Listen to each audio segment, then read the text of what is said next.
Lawyers for Sam Bankman-Fried in his fraud trial were seen leaving a New York courthouse on Thursday after the FTX founder finally took to the stand to defend himself. In his testimony to the judge without the jury, Bankman-Fried sought to distance himself from responsibility for his now-bankrupt cryptocurrency exchange by pointing fingers at FTX lawyers. The 31-year-old former billionaire responded confidently to questions from the defense side.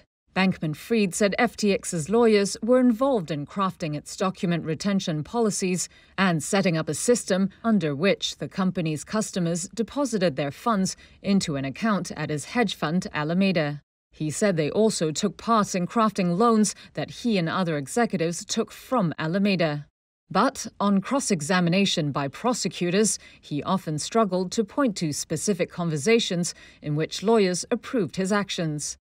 U.S. District Judge Lewis Kaplan said several of Bankman-Fried's responses did not directly answer prosecutors' questions, saying, quote, "The witness has what I'll simply call an interesting way of responding to questions."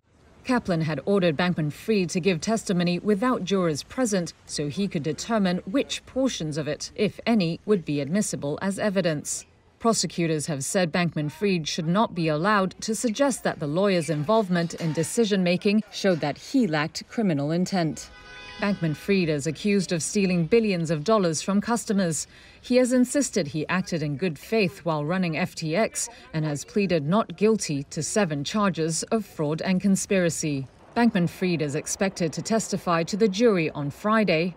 Kaplan said he would decide then whether jurors could hear his testimony about lawyers' involvement.